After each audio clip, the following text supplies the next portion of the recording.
Yo les amis, c'est Kazin, j'espère que vous allez bien. Et aujourd'hui on va parler d'un coffret. Franchement je l'ai adoré ce coffret quand il est sorti.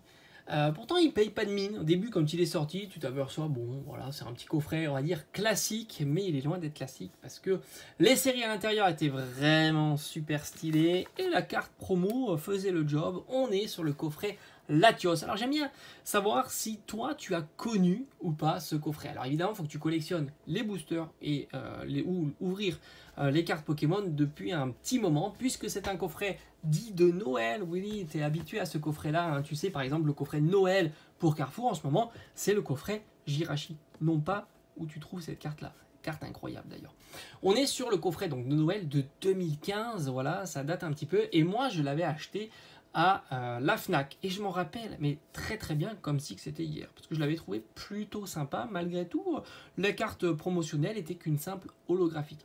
C'était pas une exclusivité de chez la Fnac, puisqu'ils partageaient cette exclusivité. Donc il y avait une petite exclusivité, mais pas totale, avec Pickwick. J'étais plutôt content parce que Pickwick, c'était compliqué à l'époque de trouver des Pickwick. Je t'assure, il y en avait beaucoup moins. Et puis à 2015... Internet était beaucoup moins démocratisé, les sites étaient moins développés et c'était plus compliqué tout simplement de trouver. Rappelle-toi qu'il y a un coffret que j'avais cherché longtemps, c'était le Pikachu, il était chez Cora. Je t'invite à regarder ma vidéo précédente sur la présentation. Un coffret qui est juste exceptionnel. Là on est sur un très beau coffret parce que pourquoi un très beau coffret? Parce que cette fois-ci on est en 2015. Et en 2015 c'est quoi?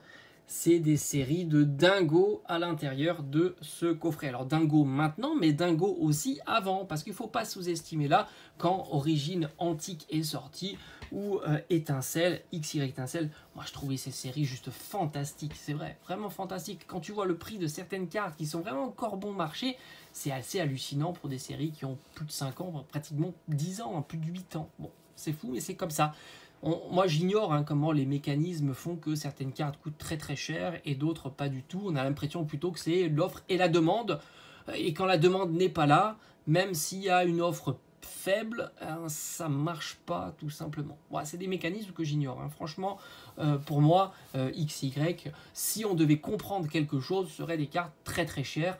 Mais c'est pas le cas. D'ailleurs, je t'invite à regarder ma vidéo aussi sur les cartes XY, Gold, secrète, alternative, plutôt bon marché sur différentes séries du bloc XY. Et là, encore une fois, pour moi, c'est une incompréhension totale, mais ça fera certainement le plaisir de tout un tas de collectionneurs qui n'ont pas envie de débourser des centaines d'euros pour se procurer des cartes de qualité sur ces séries-là. Alors, tout d'abord, il faut savoir qu'à cette période-là, on était gâtés, 25 euros, 5 boosters. Oui, ça a existé. Alors, c'est pas une question d'inflation, c'est qu'ils ont décidé tout simplement de retirer un booster. C'est comme ça. Parce que tu t'aperçois que les tripacks, les duopacks n'ont pas bougé de prix. D'ailleurs, je t'ai montré une étiquette de Fnac à l'époque où le duopack était au même prix que les duopacks de maintenant. Voilà, donc c'est pas une question d'inflation, c'est qu'ils ont décidé de dire 5 boosters, ça sera 4. Bon, j'espère qu'un jour, ils ne nous diront pas ça sera 3. Parce que là, on ne sera pas content. Mais alors, pas du tout content. Parce que quand même, Pokémon, c'est cher. Même si on est dans une période où on n'a pas à se plaindre sur Pokémon, puisqu'on trouve des boosters souvent, maintenant, en promotion. Et ça, c'est plutôt cool. C'est plutôt cool. Est-ce que ça va durer? J'en sais rien. Je le pense, mais on n'est jamais sûr de rien. Alors, on va se reconnecter. Alors, il faut savoir que dans ce coffret, magnifique coffret, franchement, si tu arrives à mettre la main sur un coffret comme ça, c'est top.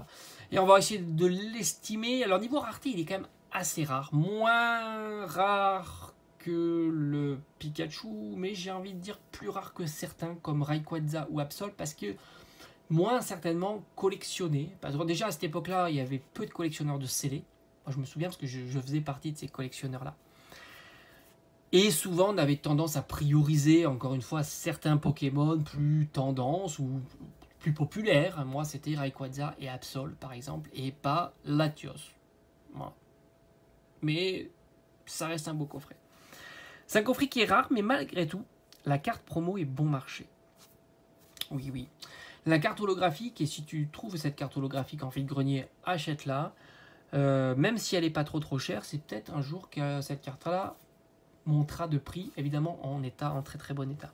C'est une carte que tu peux trouver autour de 5 à 10 euros en Near Mint. Alors évidemment, c'est pas parce qu'elle sortira du booster qu'elle sera en Near Mint, du booster, du coffret. Malheureusement, tu le sais, on le sait tous à cette époque-là. C'était déjà compliqué de sortir la carte parce qu'il y avait des ergots et en même temps, souvent, elle était un petit peu abîmée. Dommage. Ils ont changé depuis le process et merci. Très très bien. Ça, c'est très très bien.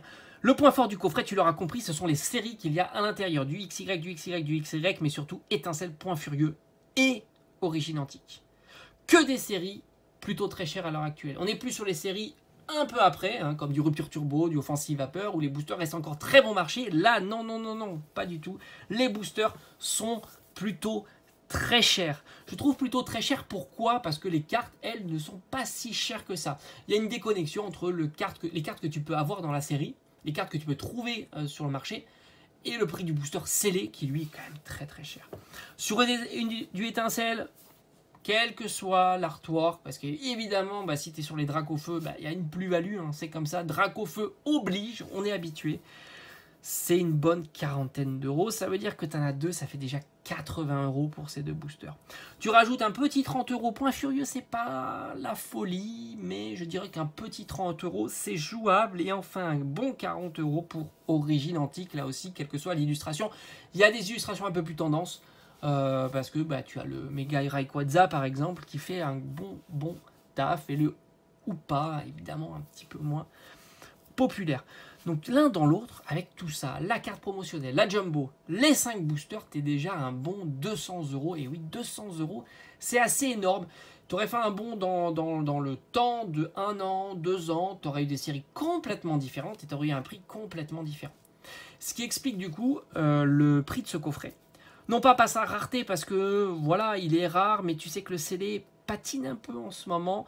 Et le fait que la carte promo, enfin si tu veux, tu n'as pas d'intérêt à aller chercher ce coffret-là pour la carte promo, puisqu'elle reste bon marché. C'est pas une carte promo commune en plus, hein, mais elle reste bon marché. Elle est belle, hein. Franchement, je l'ai devant les yeux. Je trouve qu'elle est vraiment belle. Moi j'aime bien les formats holo, je suis un peu lassé des cartes faciles qu'on te donne en version simple X, simple V, simple GX. Moi ça me lasse un petit peu. Là on a de la holo, j'aime bien, ça fait un petit peu... Ça change un petit peu les holos, c'est plutôt cool. J'aime bien les holos, ou alors sinon il faut aller sur de la carte un peu plus travaillée comme les full art et plus, les alternatives évidemment. On se reconnecte sur le coffret, je suis un petit peu changé de sujet. Alors là j'étais dit 200 euros, mais malheureusement le coffret étant... Je pense qu'il n'est pas si populaire que ça. On n'est pas comme sur le coffret Pikachu qui a vraiment une grosse popularité par la carte promotionnelle.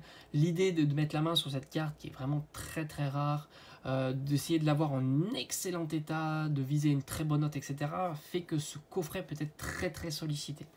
Là, je pense que si tu veux avoir ce coffret-là, tu es plutôt intéressé parce qu'il y a à l'intérieur et surtout les séries de boosters qui sont à l'intérieur, dont les 5 boosters qui sont vraiment magnifiques et tu exposes du booster XY étincelle, c'est incroyable. C'est vraiment très très beau. Est-ce que j'ai des boosters étincelles sous la main? Bah non, j'en ai pas sous la main, malheureusement. Avant j'en avais un petit peu sous la main, mais là j'ai dû les... Et tu sais quoi, j'ai des boosters partout, je sais même plus où ils sont. Bon, c'est dommage. Ils ont dû être rangés quelque part, je les ai pas sous la main. En tous les cas, ils sont très très beaux.